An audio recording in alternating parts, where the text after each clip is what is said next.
O que eu posso dizer de forma mais técnica aqui é que o policial, quando ele bate no retrovisor, para quem não sabe, aquele retrovisor deve custar uns R$ 2.000, Tá. que são viaturas caras.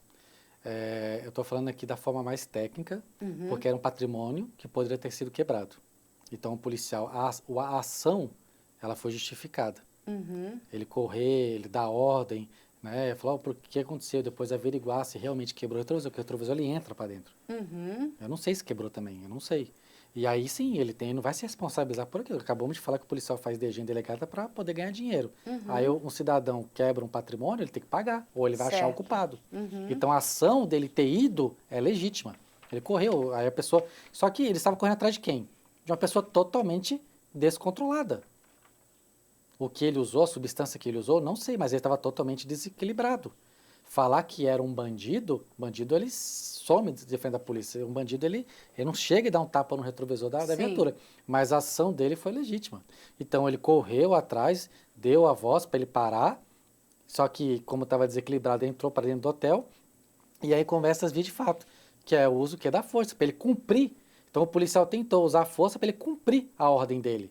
E aí veio outro policial. Mas o interessante do policial que efetuou o disparo é que ele não estava ali querendo fazer algo ilegal. Uhum. E a prova disso é de que ele acionou a câmera. Uhum. Então ele acionou a câmera. Então as ações na mente dele era, talvez até percebeu que era um cara alterado, mas se alterou até demais. Uhum.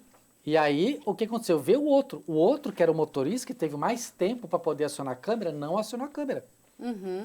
E aí ele veio para cima. Só que o que é a imagem que nós temos aqui? Nós temos a imagem somente dos policiais e pouca do rapaz. Agora, será que ele tinha alguma outra coisa ali naquele chão? Caiu alguma coisa da mão dele? Que flutuou? Não sabemos. Tecnicamente falando, eu não sei. O que houve depois? Um disparo. O disparo foi um pouco, talvez, tão um pouco desproporcional que ele não disparou duas vezes para cessar uma agressão. Agora, se foi acidental ou não, isso eu também não sei. Eu Mas já não, vi, não, eu não, já vi muitas vezes, mas não parece um disparo acidental. eu já vi vezes que de policial, eu sei disso, que não foi intenção de disparar. Mas aí também foi um despreparo de ele ficar com o dedo no gatilho. O dedo no gatilho é para disparar. Disparar. Fora isso, nunca coloca o dedo no gatilho. Agora a questão é o quê? O policial acionou a câmera, aí ele chega na delegacia e fala que estava, pior ainda, não é que ele não gravou, é que ele não estava com a câmera. Por Ele quê? mentiu. É fraude processual. Então, aí já começa a entrar no despreparo. Ele sabia que estava com a câmera, ele sabia que apertou o botão da câmera, mas por quê? Porque hoje o sistema das câmeras corporais, elas têm vulnerabilidades. Isso já está comprovado que as câmeras dessa empresa, elas são vulneráveis à manipulação. Então você acha que ele pode estar com medo do que iam fazer com essas É imagens? É bem isso? simples. As imagens já estão na Polícia Civil? Não? A questão dessa tecnologia é que no mesmo dia já podia ter passado para a Polícia Civil. No mesmo dia já podia ter passado. Mas sempre há um passe, que nem aquele do Porsche que matou aquele cara do Uber. Sim. Levou o quê? 2 semanas? Por que demora tanto tempo para essas imagens chegar na mão da Polícia Civil? Aí é que está a pergunta, né? Eu sei que o sistema ele é totalmente vulnerável. Ele é passivo de você fazer inúmeras coisas ali com aqueles arquivos. Agora, qual que é essa questão? Por que leva tanto tempo? Porque no sistema ele oferece duas plataformas. A plataforma de quem compra, da polícia, e a outra para o público externo. O que seria o público externo? É a Justiça, é o Ministério Público, a Polícia Civil. Então, eles podiam, no mesmo instante, passar aquelas imagens. Só que existe um processo ali de alguma coisa que acontece ali, que o que chega para a Justiça? Teve o caso do sargento, que o capitão matou o sargento dormindo, que chegou tudo picotado os vídeos. Tudo cortado. Não chegou na íntegra. Isso que eu digo, a polícia ela não gera provas. A polícia militar ela não gera provas, ela gera vestígios.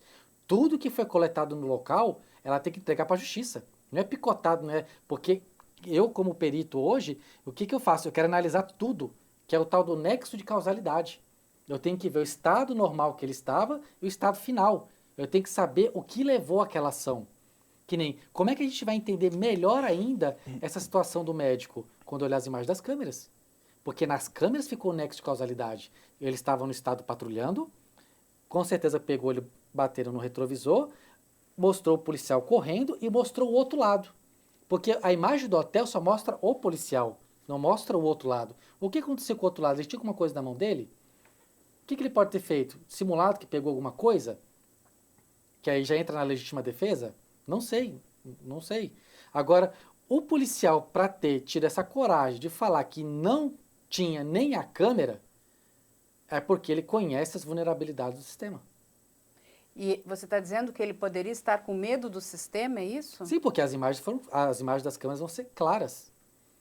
Agora, se o que vai ser mandado para a justiça realmente é a verdade, aí eu já não sei. Porque assim, quando a gente fala, né, do uso progressivo da força, né, aí são 6 etapas, que é a presença policial, depois a comunicação verbal, o controle físico leve com força não letal, depois a gente tem o uso de dispositivos não letais, a força física intensa e por último que é a força letal. A gente viu ali também que algumas dessas etapas foram puladas. E eu não vi nenhum uso de dispositivo não letal ali. Por que que isso não foi usado? Por que que isso não está sendo usado? É interessante que quando as câmeras corporais de São Paulo foram adquiridas, elas também foram adquiridas também as armas de choque. Uhum. E Os tasers. isso, taser é a marca, né? Aham. E o que que acontece?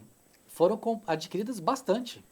Por isso que quando eu não gosto só de engrandecer as câmeras corporais, mas a letalidade policial, ela diminuiu também um pouco por essa questão, porque antigamente o policial só tinha arma de fogo, então se o cara era doido ou não era, se era bandido ou não, o único objeto que o policial tinha muitas vezes, ou era um espargidor, que é o gás, né, aquele gás de pimenta, que geralmente é popularmente conhecido, né, ou a arma. Então, nesse caso, o policial tinha que ver por que que ele não estava. E até os meus últimos dias na polícia, até um mês atrás, mais ou menos, eu saí com arma de choque. Agora, por que que esses policiais não estavam? Então, realmente, atropelou algumas coisas ali. Porque tem a tonfa também. Você usa a verbalização, que né, ele com certeza pediu para ele parar, ele não parou. Aí ele podia ter usado o quê? A tonfa, ou o espargidor, que é o gás de pimenta. Depois a arma de choque.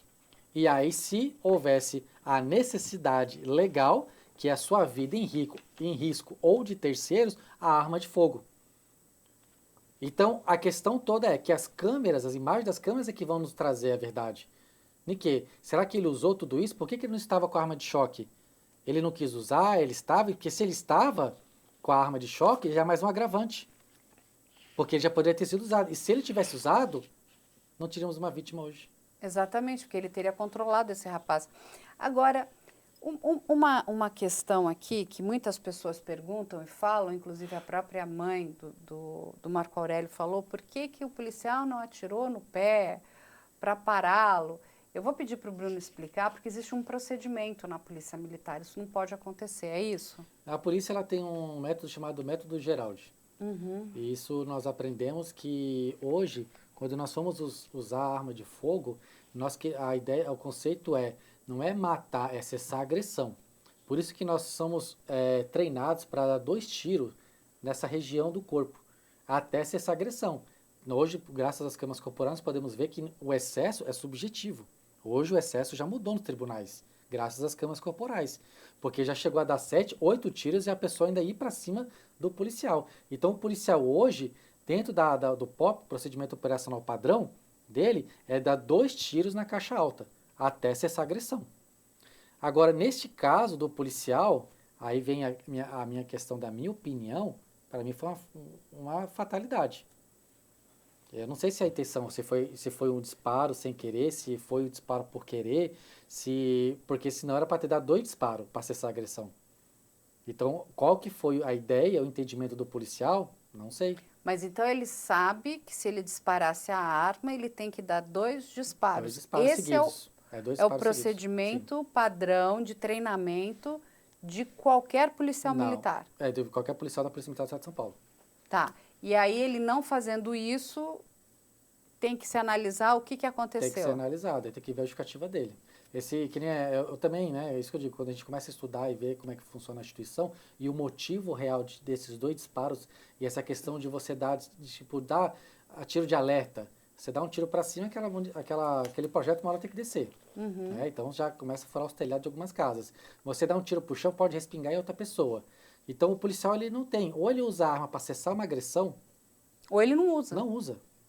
E quando ele fala que vai acessar uma agressão, é 2 tiros na caixa. Não tem tiro de cabeça, tirar na cabeça, tirar no joelho, essas coisas não existe. Isso a gente vê muito em filme, né? Mas lá hoje, porque tem técnicas para isso. Então, estudaram e chegaram a esse entendimento. Então, essa questão da gente compreender é o uso da força. E conforme a pessoa ela vai se querendo não ser abordada, mais força o policial vai gerar. Nós podemos ver no caso dessa moça, que tinha, acho que uns 6 policiais ali, Sim. por uma moça. Então, mas o que acontece? São 6, daqui a pouco vai ser 8, daqui a pouco vai ser 10, até aquela mulher entrar da viatura. Isso que as pessoas têm que entender. Eu mesmo, se eu for abordado hoje por um policial, por mais que eu acredite que ele esteja errado, eu posso passar por isso, qualquer um pode, porque os seres humanos são seres humanos, ele pode estar no mau dia, ele não gosta de mim, não sei, e ele pode usar força. Eu sei dentro de mim que eu sei que o policial ele vai até cessar a agressão, até obedecer ele.